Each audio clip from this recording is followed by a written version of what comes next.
Perfect.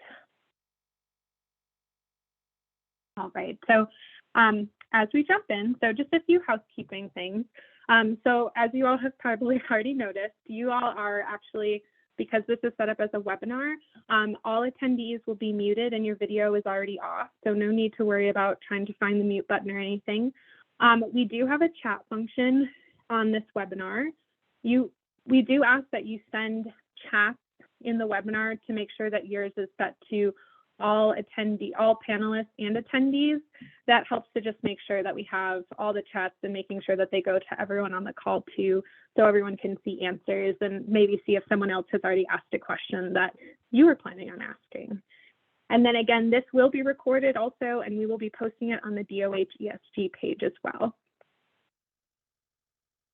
And then we also would like for everyone to plug in your name, your organization, and the location of where your agency is or the area that you serve, just to help us get a little bit of a feel for who's on the call and also kind of the breadth of services that are provided across the state.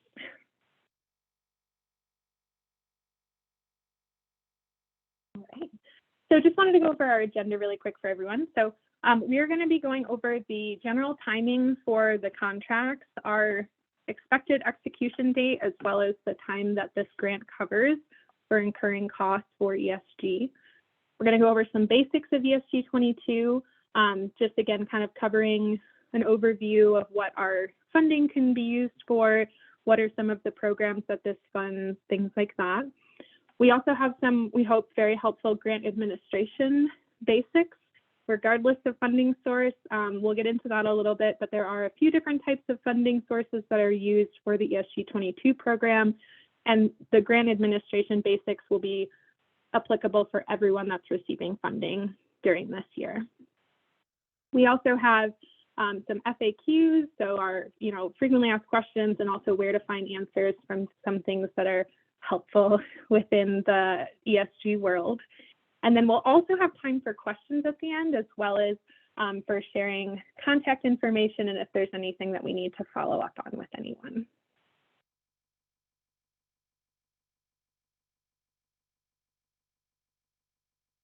And I am seeing that there's a hand up, and I've seen that there isn't anything in the chat. So I do want to just make sure that that's something that people have access to. We have sometimes had issues on this before. So let me just take a look at that really quick. Kelly, I just, Holly. Okay, so you can see it. Okay. I can see it, but it does only say hosts and panelists. So I am wondering if maybe it's not set up for like all attendees. So let me pause my screen sharing for a second. So if you all see my screen change, please let me know. But let me just ping Jim real quick and see if we can get that updated.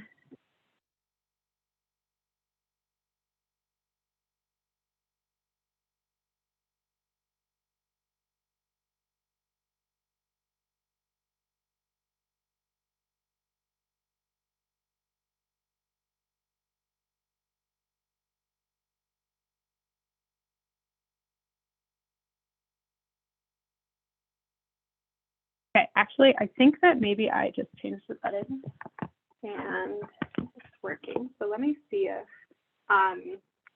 would someone be able to, oh, perfect. Thank you. Okay.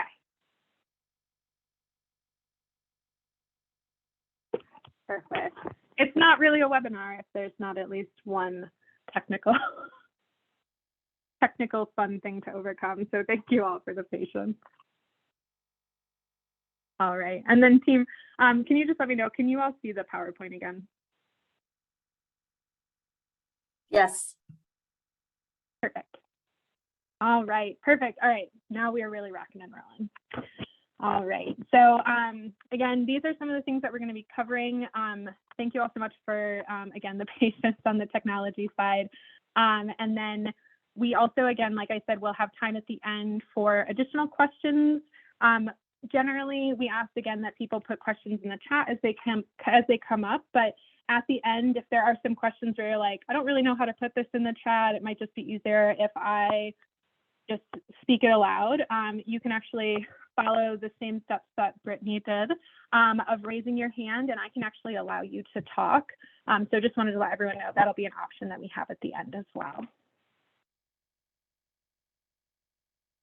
All right, so for ESG 22, some kind of basics for the timing that we wanted to make sure to highlight with everyone is that ESG 22 is our annual or regular ESG funding is what you'll generally hear us refer to it as. We are aiming for all contracts to be executed prior to or on March 31st, 2023, making it so that all ESG 22 costs will be eligible starting on March 1st, 2023 through March 31st, 2024. Some important things that we wanted to highlight, especially if you all have had ESG CV in the past or currently, regular ESG does not have pre-agreement costs. So these funds are tied to when the contract is executed for when you can actually incur costs for your grant.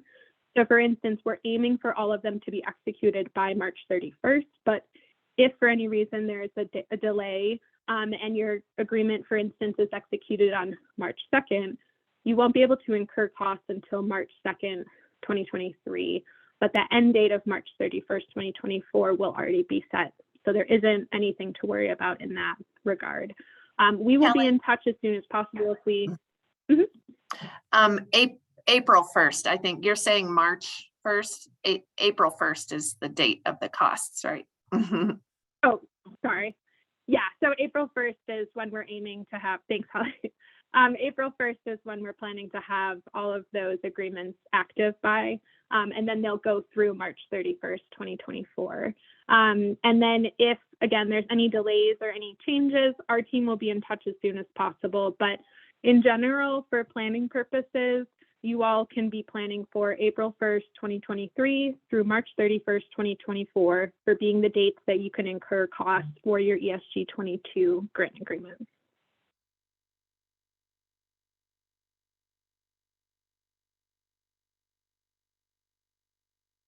All right, so some information that we also think would be helpful to kind of talk through for everyone is that there's some contract information and kind of miscellaneous things to keep in mind.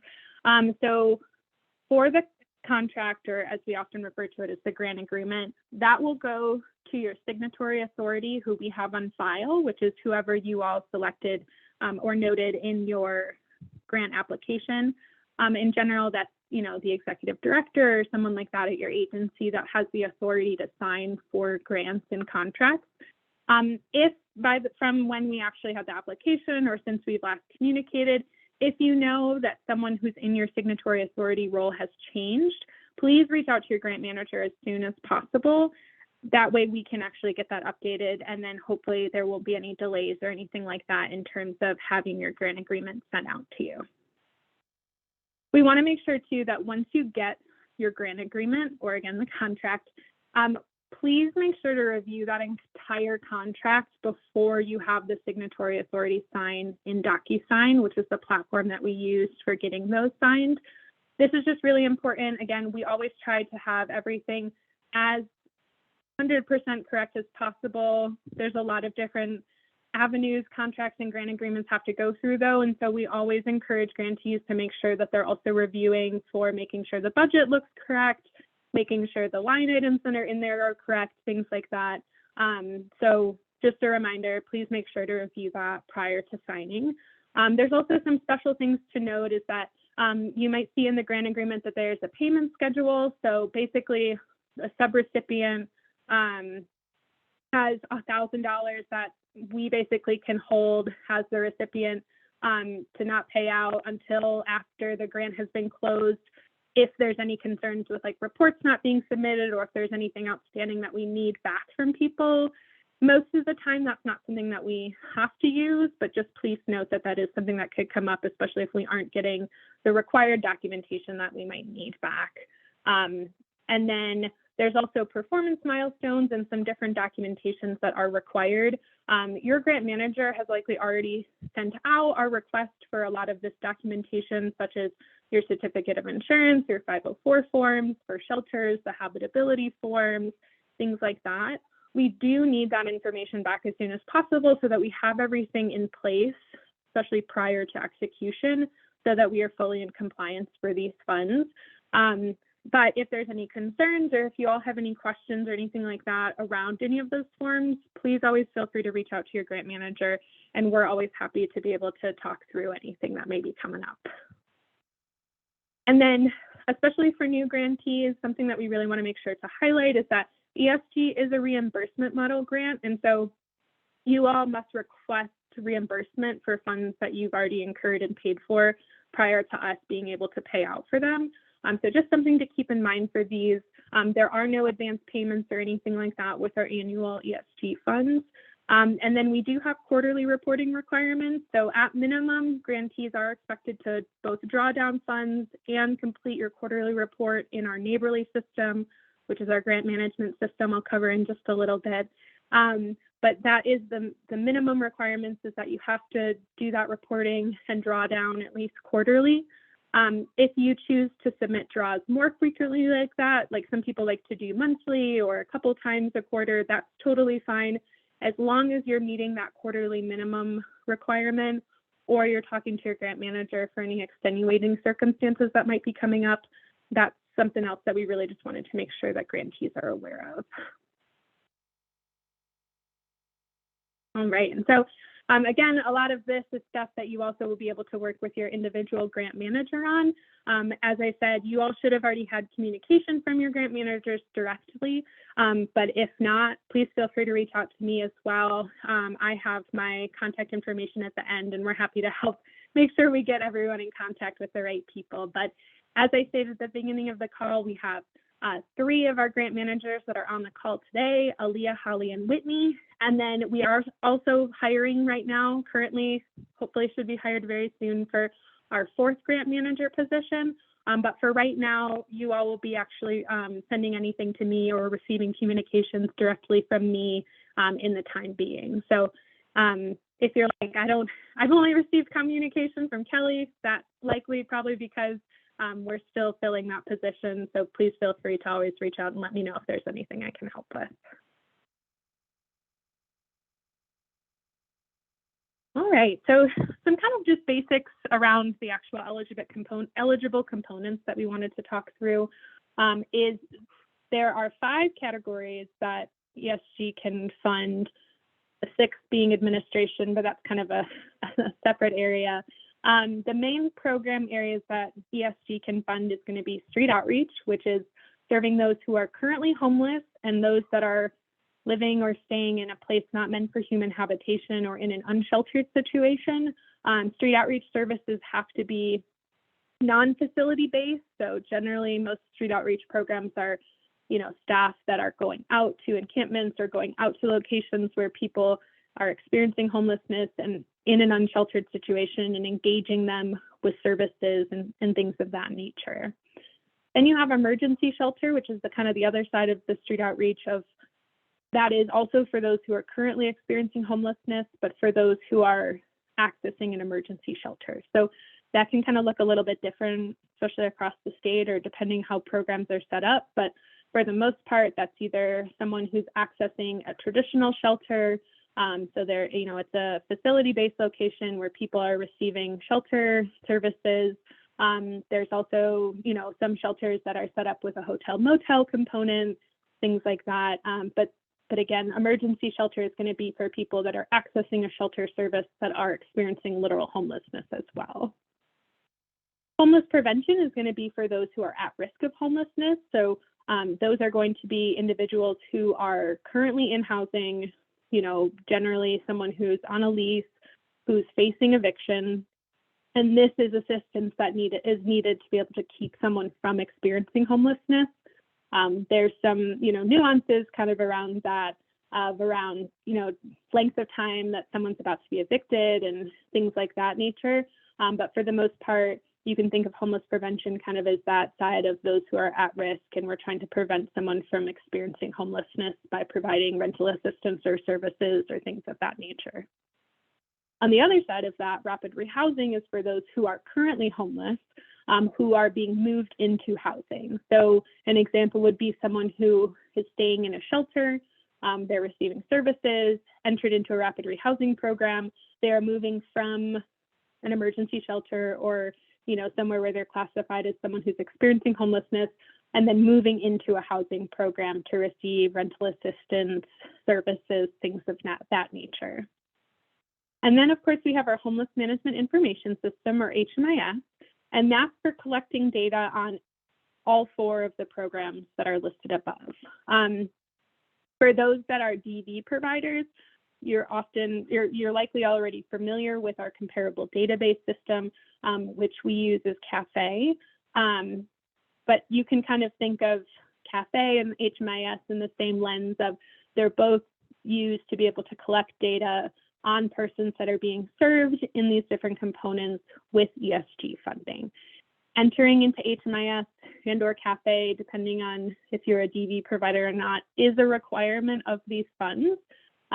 In our last communication, the communication that you got likely from your grant manager or myself, included information on connecting with the HMIS leads, which are the different entities that kind of operate within the continuum of cares, which are the MDHI or Denver Metro region, Northern Colorado, Pikes Peak, and then the 54 counties outside of those areas, which is known as the balance of state.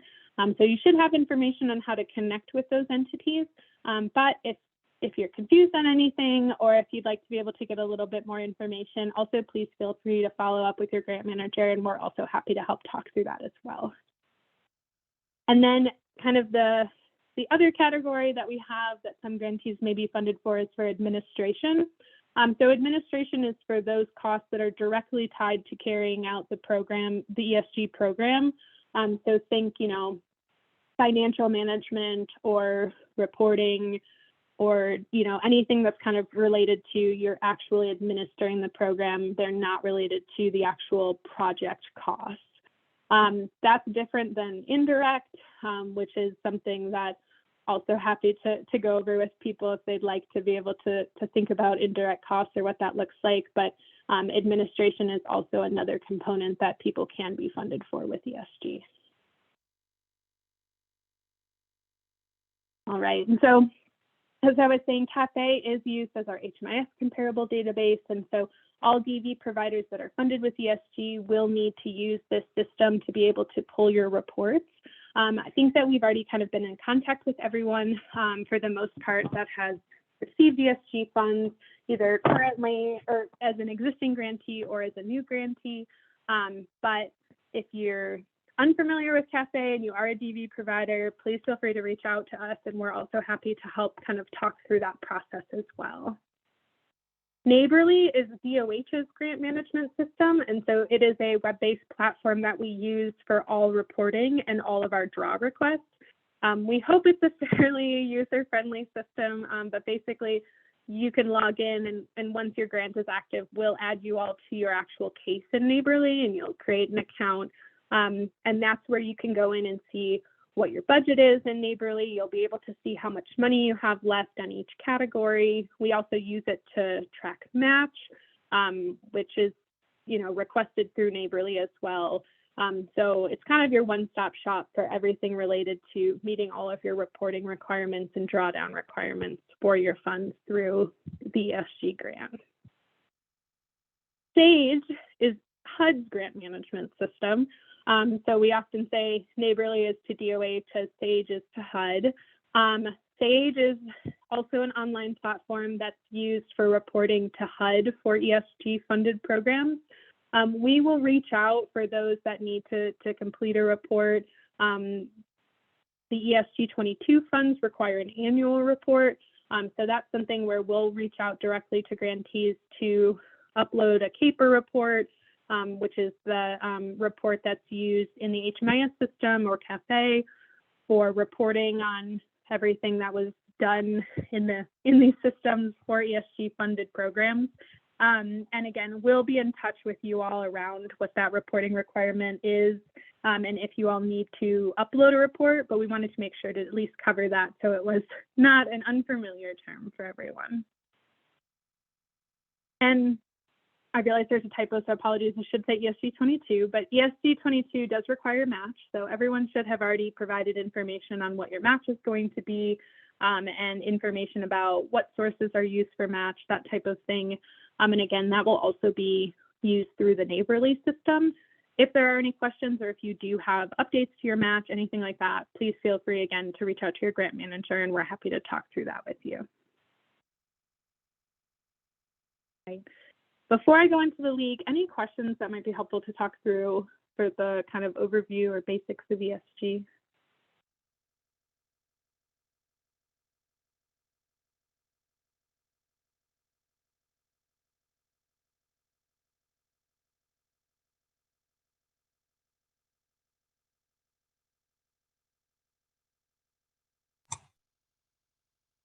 All right. Looks like we have a hand raised. I will allow you to talk, Christine.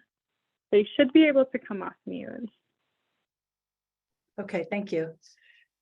Hi. Yeah, of course. I want to mention that I'm Kristen Carr with the Action Center, and our accountant is the person who submits our draw requests through Neighborly. So he will need to have access to Neighborly as well. Should I send his contact information over to our manager? Yeah, that's a great question, Christine. So when we actually have the grants that like kind of go live, so to speak, in our Neighborly system, we'll be reaching out to let you know that your grant's now active in there, and we'll also reach out to ask for if there's anyone that needs to be added to the system. You can feel free to send that over to your grant manager right now, and we can have that on a list too. But just know we'll also be following up closer to when that starts to ask if there is anyone else that needs to be added in, or anything else that we can provide some support on around that. Okay, great. Thank you. Of course. Great question.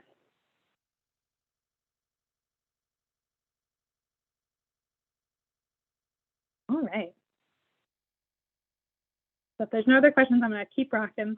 But again, we'll have more time to come back to other questions or anything that's in the chat that we might want to talk through as well.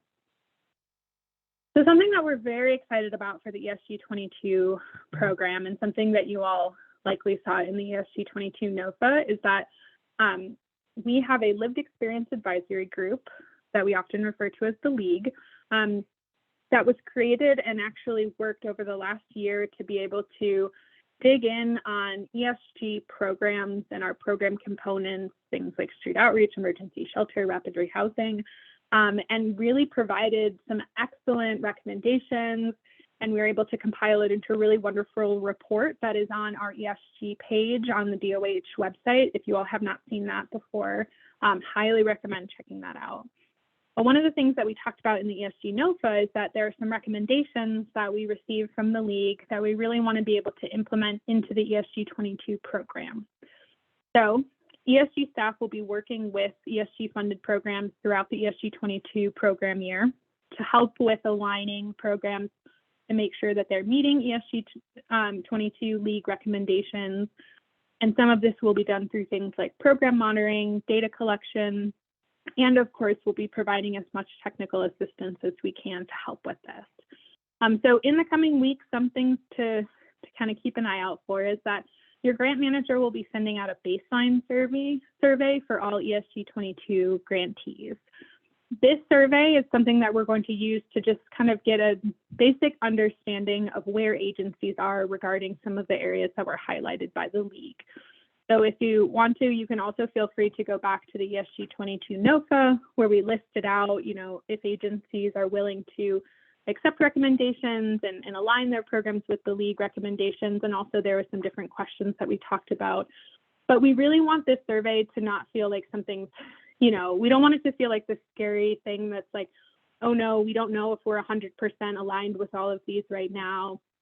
we really just want this to be a baseline to be able to kind of see where grantees are right now and use it to help create resources and technical assistance that we as the ESG team can also help provide for you all as grantees. So this is really something that's going to be used as a starting point to be able to measure progress that is made towards our league recommendations. So again, we really just want this to be something where we can help see where grantees are.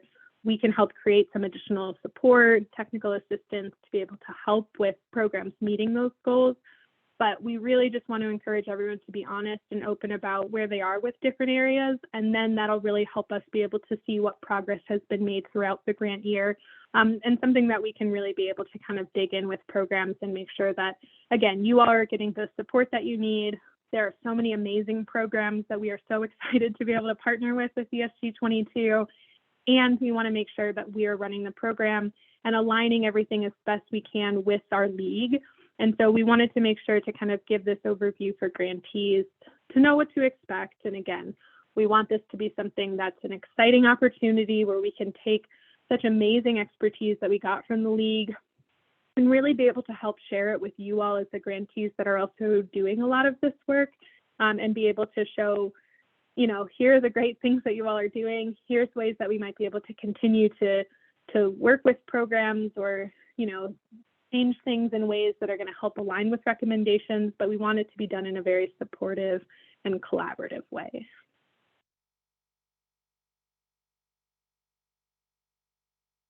All right.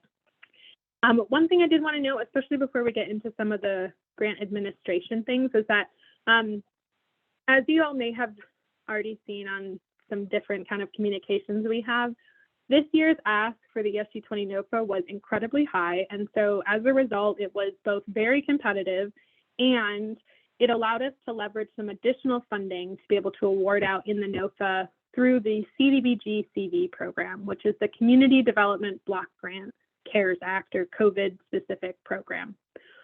DOH also leverages state HSP funding, which comes from the marijuana tax credit program, in addition to federal ESG funds that we receive through HUD. So your grant agreement will have one of these three different funding sources when you actually see that executed. You all can think of those funds as ESG for the purposes of actually administering your program. We will have these aligned to follow ESG guidelines around, you know, what's eligible for emergency shelter, street outreach, programs like that. And certain funding sources were used for specific projects. So for instance, CDBG CV can only fund street outreach, emergency shelter, HMIS, and administration or project delivery costs. And so that's something that we tried to be as strategic as possible in awarding that out to grantees. One note is that CDBG CV funds cannot be used for hotel motels the same way that ESG funding can under the emergency shelter component. That was included in all the communications, but if there is any questions or anything you'd like to talk through more specifically for your grant, please feel free to reach out to your grant manager or myself directly, and we're happy to talk through that. But we did just want to give that reminder, as that is one of the main nuances when thinking through these different funding sources that were used. Right. Any questions or anything in the chat, team, that might be helpful to talk through before we dig into grant administration? No, you're good to go, Kelly. Perfect. All right, so now we're going to dig into the real fun of grant administration basics. So ESG, again, following the guidelines that you have for our ESG federal funds, there's some kind of specific things around ESG grant management that we really wanted to make sure to go over. We hope that, again, for those that are existing ESG grantees, these can be helpful reminders. And for new grantees, kind of wanted to provide some overall basics or a high-level view of some of the things that need to be considered when thinking through administering an ESG program. Of course, at any point, your grant manager will be your primary point of contact. So after this webinar, you know, if there's still questions that you might have, or if there's anything that comes up, please feel free to reach out to us. And we're more than happy to support you all in whatever way we can to make sure you're feeling comfortable and confident before the ESG grant starts. So as I stated earlier, from a pay request perspective, ESG operates on a reimbursement system. So pay requests must be submitted at least quarterly, but they can be more frequently depending on, what is helpful for you all as an agency. Pay requests do need to include all supportive documentation to be uploaded in our Neighborly system on the draw that you submit, which mainly includes two pieces that are needed: a proof of service for when costs were incurred and a proof of payment. We will also be sending out a cover sheet for ESG 22 grantees that is needed for grantees to be able to submit to us, that basically is designed to be laid out in a manner that both is similar to how we as grant managers review requests, but also are to help make sure that you all as a grantee submitting a request have all required areas covered in the documentation that's being uploaded. So please feel free to look out for that, but happy to talk through any questions, of course, as they come up. We're hopeful that this cover sheet process will also really be able to help expedite the review process, so there's less kind of back and forth communication for us. It's also very clear what we're looking for and how to be able to figure out where costs fall within your actual ESG grant. And then again, all ESG pay requests are submitted to Neighborly, so all of that will go through that portal. And we do ask that pay requests do not include any client or personal identifiable information. Please make sure to redact this or exclude it from the documentation that you upload. Neighborly, especially because there are other staff and other internal DOH staff that have access to that portal to be able to process payments. We want to make sure that we have little to no client information that's accessible to someone. And for the most part, it would not be needed for any pay request information. I know the question sometimes comes up for grantees that have, rapid rehousing or homeless prevention funds, if you have leases or different documentation you might be uploading that's specific to a client.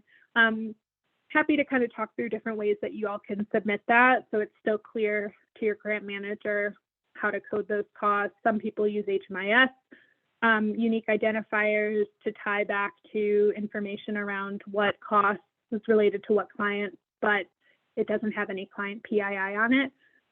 Again, happy to kind of talk through that, but wanted to make sure that we also cover that very clearly for pay requests. All right, so wanted to also do an overview of the pay request process to help you all both understand what your role is in this and kind of understand the different levels that are in place for pay requests being submitted. So you all are considered a subrecipient because we are the recipient of ESG funds and we grant that out to you. You all will submit a pay request in Neighborly by completing a draw request, and then again, you'll upload supportive documentation. And then these are just some examples of the different types of, proof of service and also proof of payment. After you upload those, your grant manager will review the request and then approve the amount. So you'll get a notification stating the amount that was approved and any notes or any additional information that might be helpful to share with you all. If documentation is not sufficient or if there's clarification needed, we will, as grant managers, return the draw to you in Neighborly. So you will also get an email notification that says that your draw was returned. Basically, that opens it back up in the system and will provide additional notes and things like that to help clarify what it is that's missing. Sometimes if a receipt doesn't have a date on it, or if we can't find the check stub that goes along with someone's time for services, those are kind of most of the time things that we need to follow up on. And then just a note, DOH has 45 days from the time that a correct pay request is submitted to disperse the payment, not from the date that an inadequate request was submitted. So for instance, if a grantee submitted a request on November 1st, grant manager reviews it on November 15th, and they need to return it. There's some back and forth, and it kind of takes a little bit to get fully finalized. That date that it was submitted where it was 100% correct is the date that we then have 45 days from to be able to process that. Of course, we try to process requests as soon as possible regardless, but just wanted to note that if there's things where you know, you're kind of like, oh, we just submitted that a couple days ago, we haven't heard anything, just know that your grant managers are working through getting to those as soon as possible. But if you do have concerns, or if there is timing that you're concerned with, please always feel free to follow up with us directly as well. If you also need a payment to be expedited, please also feel free to reach out. We will try our best to be able to accommodate that request. There will need to be some kind of explanation as to why the request needs to be expedited. But 9 times out of 10, if we're able to do that, we're happy to be as flexible as we can.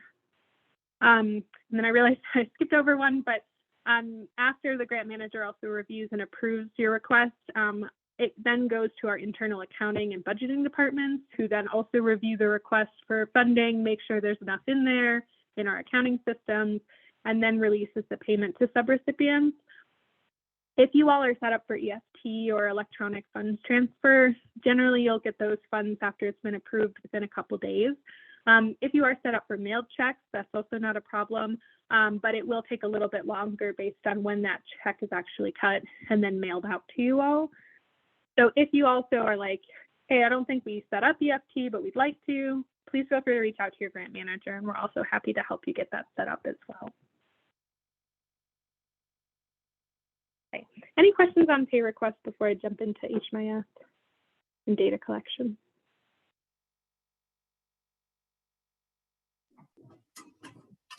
Kelly, we had a question in the chat about if you need to include the client's rent agreement in the backup documentation.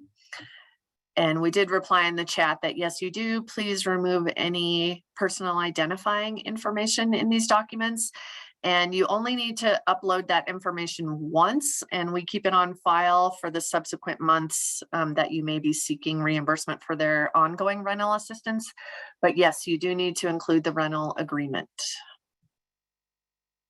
Perfect. Thanks, Holly.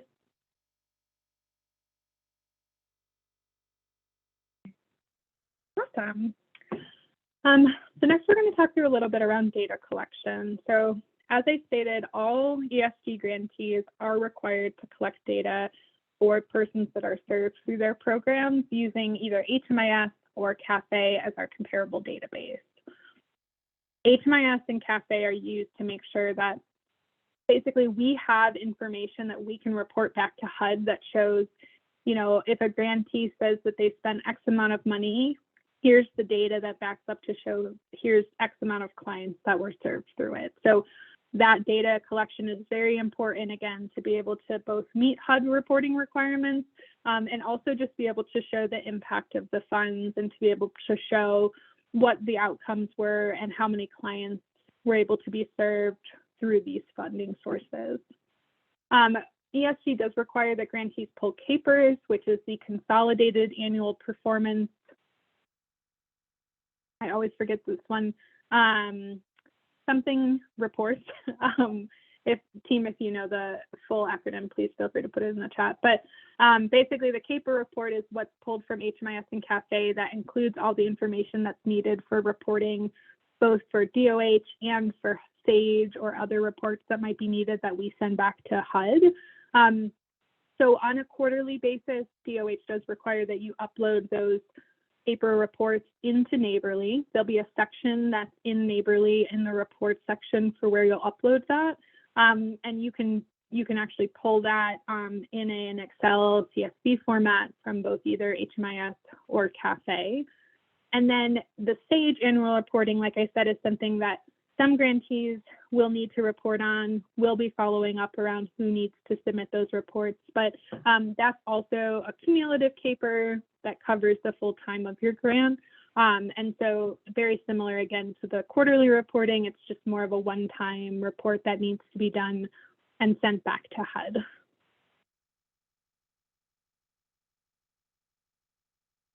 So we wanted to go over our quarterly reporting schedules. As you can probably see, the report schedules are based on a calendar year and not on a grant year. So sometimes the quarters may seem a little bit odd number-wise, but here's why. So your first report, which technically falls within quarter 2, will be due July 20th. This will cover April through June. And then quarter 3 will be July through September, quarter 4, October through December, And then quarter one is January through March. But all quarterly reports will be due on the 20th of the respective months outlined here.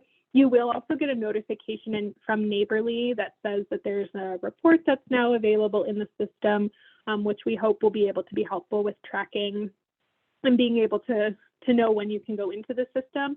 Those generally open about 15 days prior to the 20th of the month.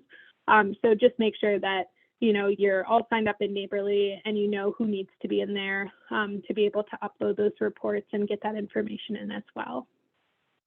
So Neighborly also you'll see has both a section to be able to upload the CAPER report, and also we'll have some narrative questions.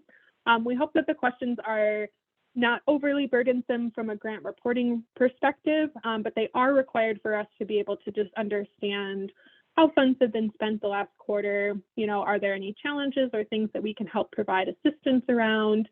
What some of the impacts that these funds have had, things like that.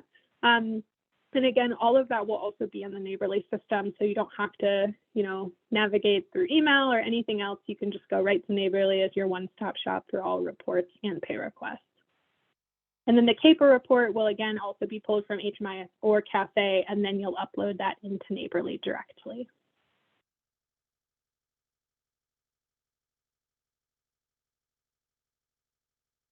Any HMIS or data collection questions before I move on?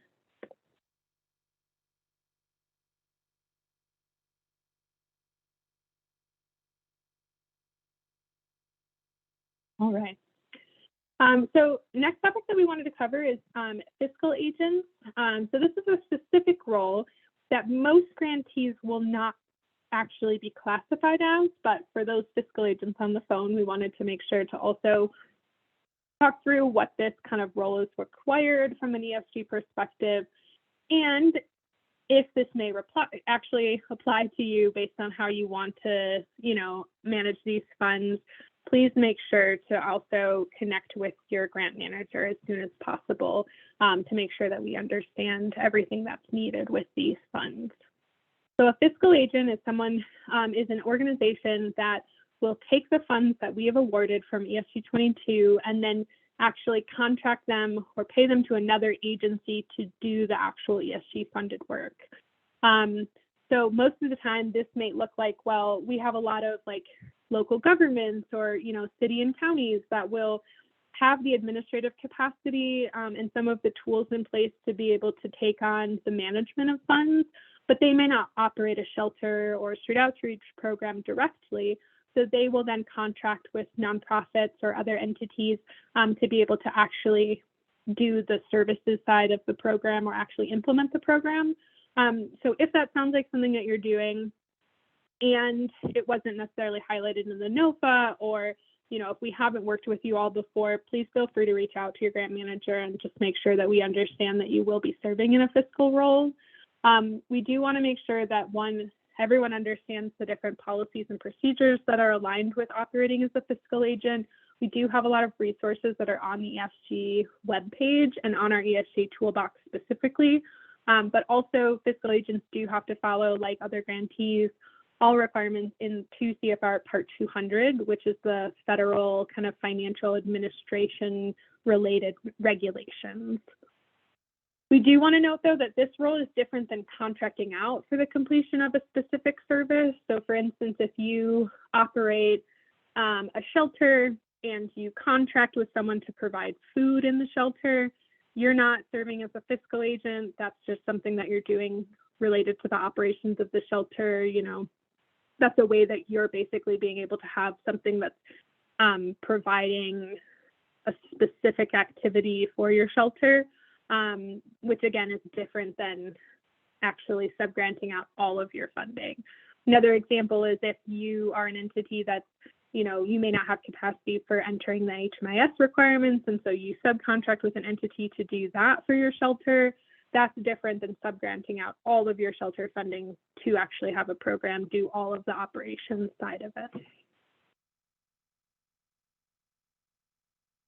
The specific activities and responsibilities that we really wanted to also include for fiscal agents is that if you're in a fiscal agent role, the main things that you all will be doing is overseeing the process for both applying for and contracting for ESG service or activities. So, you all as a fiscal agent would be doing the procurement process around how you all are, actively reaching out to grantees that are going to do these services, following state and your own internal procurement and fiscal rules for that process. You'll provide technical assistance to sub-grantees. I do want to note here that, of course, your grant managers are also here to help provide technical assistance. So we don't expect fiscal agents to know every single question about ESG, and we're always happy to help provide that support. But for instance, if it's, related to their actual agreement, or if it's related to kind of like the basics of what they're being funded for, things like that, we would look to fiscal agents to be able to navigate that with their sub-grantees. You'll also be in charge of the accounting, actually submitting pay requests back to DOH around, what's being reimbursed from a grantee perspective for the activities that they're doing, tracking matching, things like that. There's also responsibilities around audit and monitoring of programs, and then meeting all reporting requirements as well. So again, actually submitting those reports into Neighborly, things of that nature. Generally with fiscal agents, we'll have one case for a fiscal agent, and then grantees will directly submit reimbursement requests or reports to you all, and then you will upload those into Neighborly. Your grantees will not have Neighborly cases individually for that, because from DOH's perspective, we are only contracting with you all as the fiscal agent. So that's what we're looking to get, all reimbursement and reporting to come from.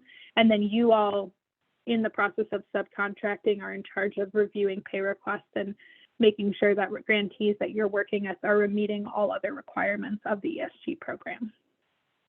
So again, if you're planning to do this and you haven't done this before, or you just want to make sure that we as grant managers understand what your role is, please feel free to reach out to us and we can help talk through and make sure we have everything set up for that. Again, we also will need you to submit your actual sub-grantee agreements in Neighborly. There'll be a separate special report section that we'll set up for you, which is why it's also helpful for us to know if you are serving as a fiscal agent.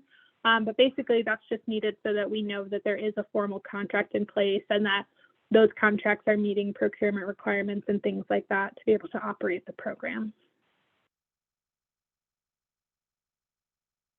Right. So monitoring. So the fun of ESG, and as most state and federally funded programs go, there is a component of monitoring that goes into ESG. And so the DOH ESG team will be conducting monitoring with every ESG funded agency, generally in the second quarter of 2023. So if you are brand new to ESG and you have not received ESG funds before, you are off the hook for right now. If you currently have ESG 21 funds, know that that's generally the timeline that we'll be looking at to monitor and kind of starting the monitoring process. For those that receive ESG-CV, stay tuned, because that was kind of a unique program. We are also kind of working through just the process for that, and there'll be more information regarding that monitoring process as well. But the main kind of first stage for our ESG monitoring is that the ESG team will complete a risk assessment for any entity that received ESG funds.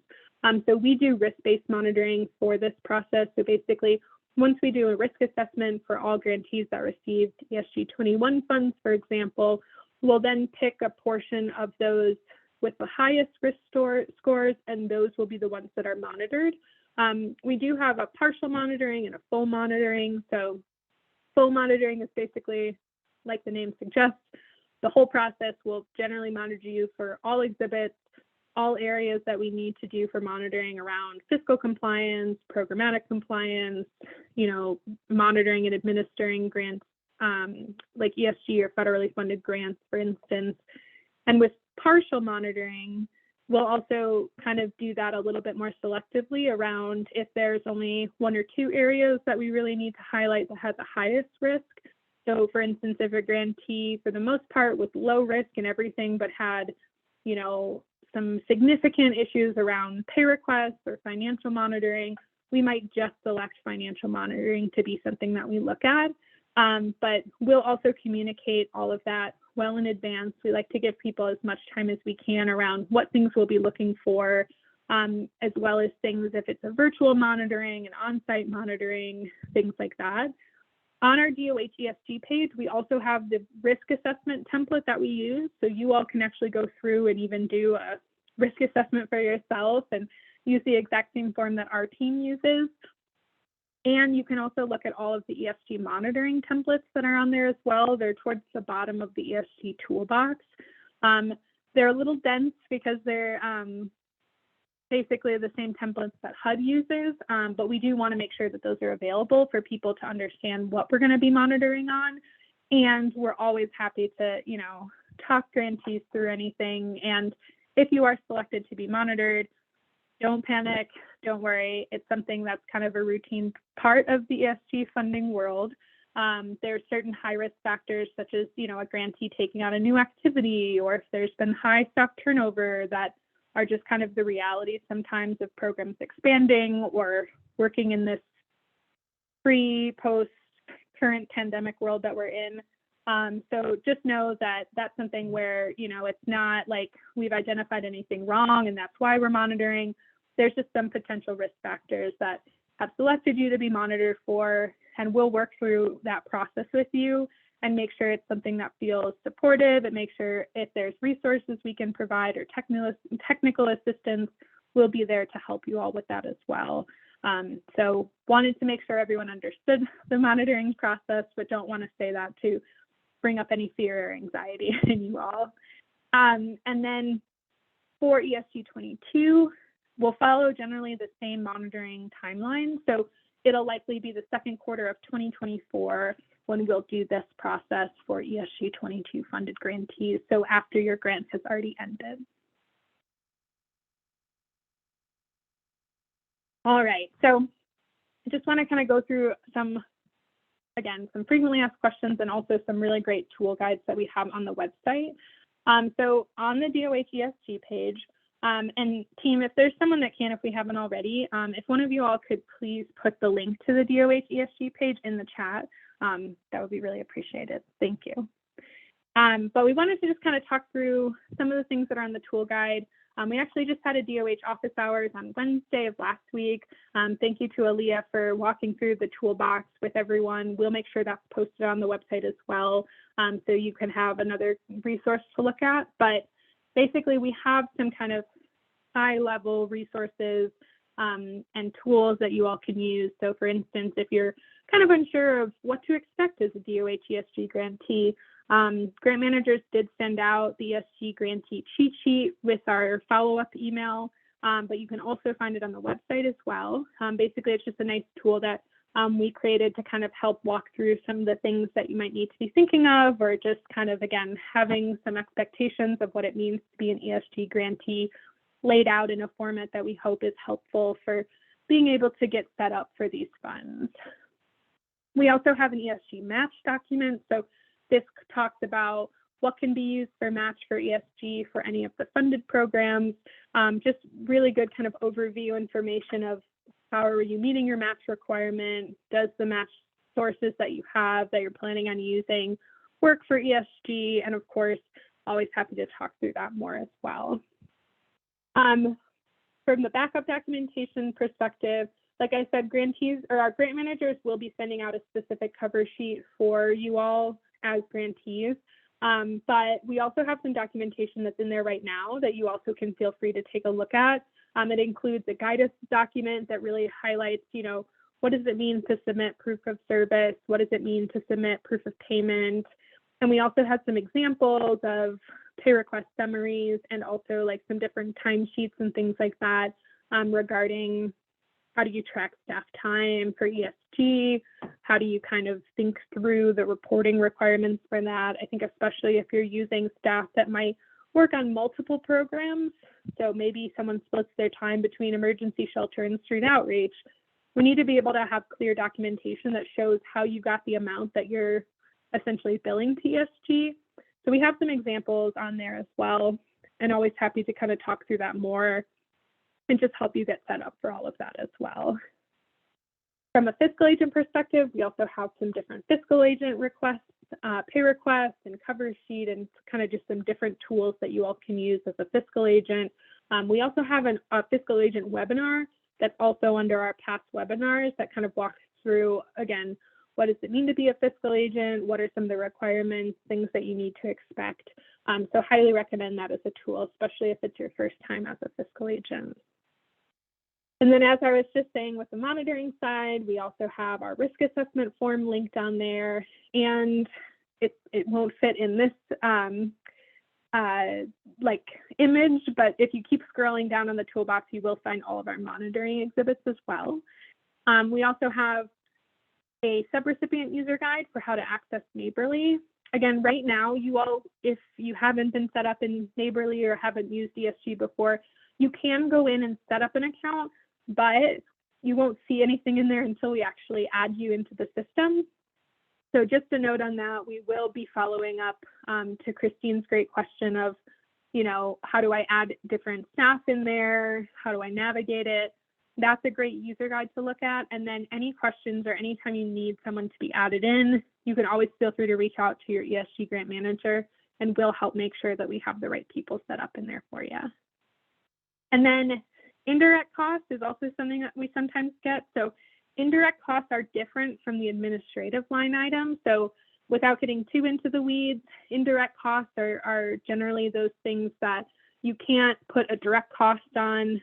You know, sometimes that looks like different people that might work on financial reporting or HR, or just kind of overall administrative-y type things that are not able to be coded as like a direct cost.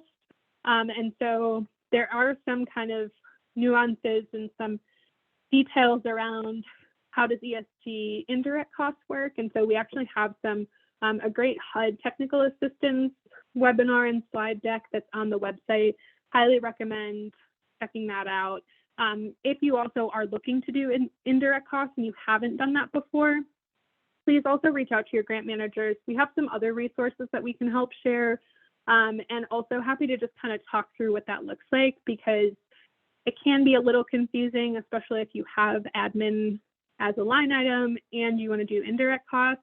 We want to just make sure that everyone feels comfortable for how they would bill for different things and what documentation is required, things like that.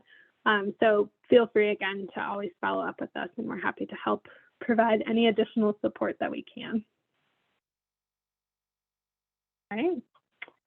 And with that, so we have reached the end of the ESG PowerPoint today, right at 3. So we have a good chunk of time left that we wanted to hold for questions. If there's anything from the chat that we might want to talk through more, or if there's anyone that wants to, again, come off mute, feel free to raise your hand. I'm happy to allow you to actually talk and we can ask any questions. But one thing that we do want to make sure is that you are also added to the ESG listserv. So we have kind of an email blast that we'll send out. You know, occasionally we might have big emails that we need to send out to all grantees. Sometimes that looks like sharing other funding sources that are out there. Sometimes that looks like sharing HUD updates and guidance, things like that. So we want to make sure that everyone's on that listserv. We generally put all ESG points of contact. So, you know, people that are listed on the ESG application or kind of who we may have already been emailing with on award notices and things like that is generally who we add to those listservs. But if you're like, oh, I really need my financial person to be on this, or I'd love my program manager to be on this, please feel free to put the email in the chat. You also can email your grant managers too, and we can add you to that list. But really want to make sure to just plug that as well, so that that's a tool that you all know we also have, and want to make sure that we can continue communicating with you all in the best way possible.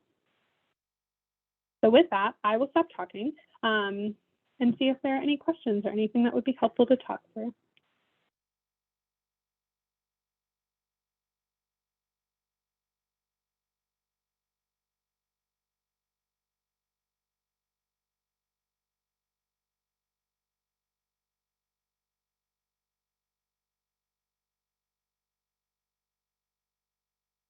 Oh, and awesome. Thank you so much for putting that link in the chat too, Whitney. One thing I did want to note is that we have kind of an internal ESG listserv. So that's like just the list that we have of like when I send out big blasts for emails for ESG grantees. And then there's also a DOH ESG or a DOH listserv, which is what the link in the chat is for. Highly recommend like signing up for that as well. That's going to be updates from DOH as a whole. But thank you. Yeah, thank you for putting that in the chat with me.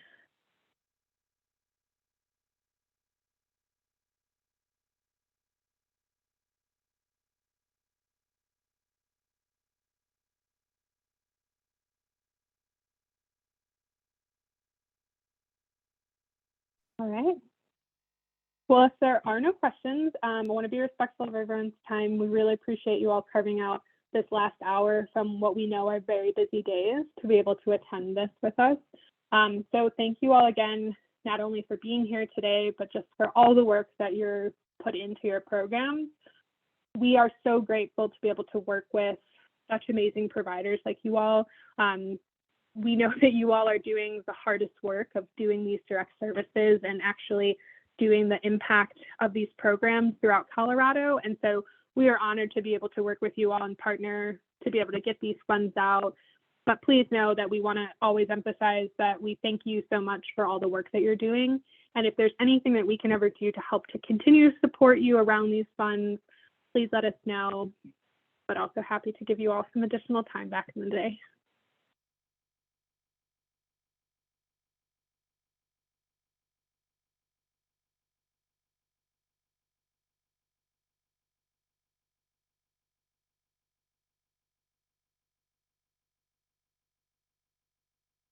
I'm going to stop recording.